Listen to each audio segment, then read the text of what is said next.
Hello, this is the Shaman Pal, and that's my shadow you can see right there. I don't know if that's gonna actually come through the video quite all right, but yeah, this is a GameCube update video here.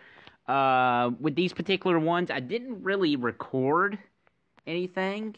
Uh, some of them was kind of self-explanatory why, because some of these I did get them online, while others, unfortunately, I just didn't record them. But hopefully, yeah, starting after this video, every time I, go out in the wild to do some recording. That's my blanket on the couch there. Anyway, these first couple are going to be online purchases. So let's start with Dragon Ball Z Budokai for the GameCube.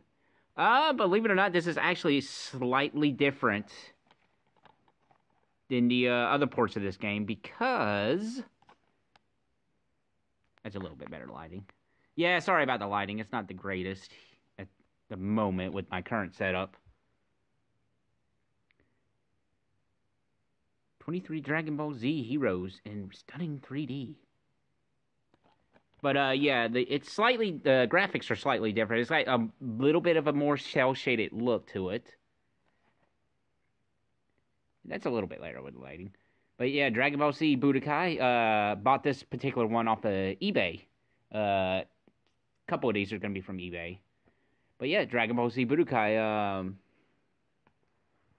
personally played it for the PlayStation 2 when it first came out. And, it's an alright fighting game. It's quirky. It's got its infinites. From my understanding, Krillin's not the only one with the infinite, but I just know it's more popular with him because I believe it was discovered with him first.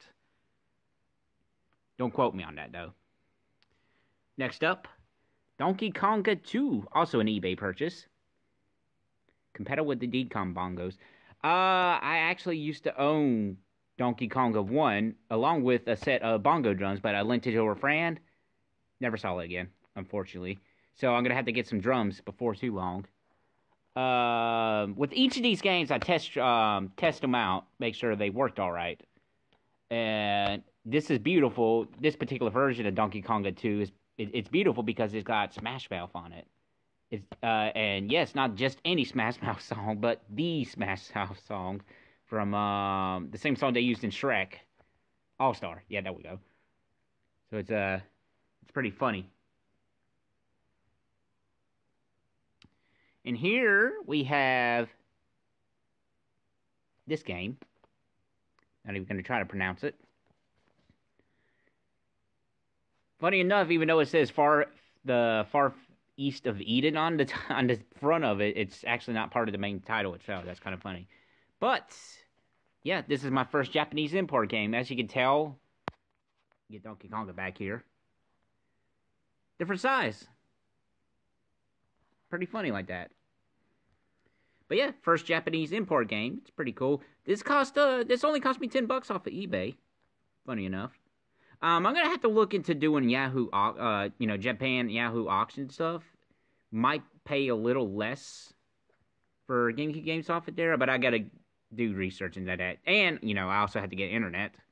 That might help with a few things because been doing everything off my phone here and can't exactly do everything off the phone, and I need to get internet. I need to get on that. But by the time this video is uploaded, I should have internet. I hope.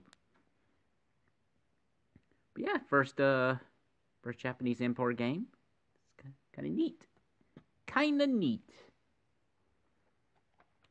Next up is MX Superfly featuring Ricky Carmichael. I like how it's featuring Ricky Carmichael. A lot of these GameCube sports games is gonna have stuff like that. It's pretty funny. But this was also an eBay purchase. The case itself is a little rough shape, but it is the original GameCube case. If one can see it. Probably not too well because of the lighting, but has the manuals and whatnot. I try to go for the GameCube games that's the original case. Manual, not so much, because I'm going to try to get... I mean, I want to get manuals for them, but, you know, the most important thing is the game itself, of course, but I at least want a case for it. The official GameCube case, if that's possible. But, MX Superfly, interesting. It's the interesting. Next up is one I was actually pretty excited about finding for a decent price, actually. But with the HD version be out, I don't know if the GameCube version now goes down in price. Not too sure. But Tales of Symphonia only for Nintendo GameCube, but not anymore. But yeah, this game did get an HD release, or re-release. Only ended up paying $20 for it. Not sure if that's actually a good deal or not. But I remember back in the day, before the HD release, this game was going for $50 if I'm not mistaken. This was actually purchased when on my trip to West Virginia, and there was actually this neat little game shop. This, along with NFL Quarterback Club 2002, yes, really. You gotta get them all, you know. Both of these games was purchased at, I got the business card right here, actually. Game Central. I mean, this is you know, this is a business card, so it's okay to show it online. It's all right. But if anybody's ever in the Princeton area, I do recommend this. It's a pretty cool little game shop. They actually did have Gotcha Force for sale there for $200, which is, it's a rare GameCube game, it is, but really don't want to pay $200 for it. But it was interesting. But this game itself was like only like $2. So I got Tales of Symphonia and this at that little game shop. If I'm ever in the West Virginia area, hopefully, you know, that store does good enough business. And, it does well. But yeah, Game Central, if anybody's in the Princeton, West Virginia area, there you go. That's their phone number. So if you really want to, you know, pre-order Battletoads, you can do that, I suppose. Nah, it's a used game shop. Buy, sell, trade. All right. Next up, Shrek II. Also got during my trip from West Virginia. This, along with the next two games, was actually bought in a pawn store, and they had a special where if you buy 2 GameCube games, you get 1 free. So, pretty cool. Out of all, they didn't have too many, but out of the ones I saw, I got the 3 that seemed like the best of shapes, and also had the original GameCube case if I could. Get it? Yeah, there we go. Nintendo GameCube. I don't know how well that's showing up there. But yeah, you know, get 2, get 1 free. Pretty good deal. And they were only like $3 a piece, I want to say. Yeah, $3 a piece. So 6 for 3 games. But yeah, Shrek 2. A lot of people say this game's not terrible, and it's not terrible, but it is kind of goofy. I actually played this game back in the day when it was first released. I rented this one, and it's not a bad game. It's kind of standard, I guess is the best way to explain it. But it is Shrek, you know. It's you know, you are playing as God here and everything. But not a terrible game. And the other one of the other games that I bought at that same pawn store is Medal of Honor European Assault. From what I understand, and going back to the thing, yeah, I got all these games at that pawn store, and I picked out the 3 that looked well, obviously the ones I didn't have. I think all the ones they had there I didn't have, but I picked out the 3 that seemed like it would be the less trouble to try to get them fixed up and make sure they work. All 3 of them do work, thankfully. But Medal of Honor European Assault, if I recall correctly, because I look up a little bit of info for each game while I'm testing them out. People want an HD version of this game? I don't know. But, I mean, this is the GameCube version of this game. So, it's, you know, shooters and GameCube. If it's not Metroid Prime, it's probably not the best combination. And then the last game from that pawn store was Need for Speed Underground. Player's Choice Edition, which, you know, I don't mind. It's a little different, but I don't mind myself. From what I'm understanding, there's like yeah, obviously there's like over 600 games I believe for the GameCube. There's only about 100 players choice versions of the Nintendo GameCube games, so maybe, maybe get all the player choices, maybe. More importantly, it's just to get a copy of each game. But yeah, last game I picked up the Pawn Store, so basically pick ever which one you want was free. We'll just say this one was the free one. But this is actually the universal reboot of the Need for Speed series starts with this game. From, just a random Wikipedia page I read about it. Totally believable. Next up, Splinter Cell Chaos Theory, the third in the Splinter Cell games. Now, something interesting about these games is they actually are compatible with the Game Boy Advance link-up, so you can do some bonus stuff. Very interesting. Very interesting. But, Chaos Theory. Now, the story with this is there's this flea market. And I remember going there a couple years ago. Yeah, it sounds about right. A couple years ago, there's a video game vendor over there. Now, when I went over there, unfortunately, it was closed till, well, at the time, it was closed for the whole New Year stuff and wouldn't be back open until the 2nd. But while going around there, because a flea market is set up at like booths and whatnot, and you just take it to the register and they mark it down to the rightful owners. Only paid $1.50 for this because that particular section was having a 50% off all their stuff. And this was originally $3, but I got it for $1.50. Works just fine. But unfortunately, that specific game booth was closed. Like they had it all closed off, so you can't even go in there to actually look around. However, I went back when it did open, and unfortunately, this is really the only one. In terms of GameCube games, the guy really didn't have that much. And this is the only one I found over there that didn't seem like it was that bad of shape. That looked like it would work. Is Winnie the Pooh's Rumbly Tumbly Adventure. While trying this game out, I'm actually kind of surprised how good this game actually looks graphic-wise. It's actually pretty impressive. Also, I love this elephant's face. Let me see if I can get it better.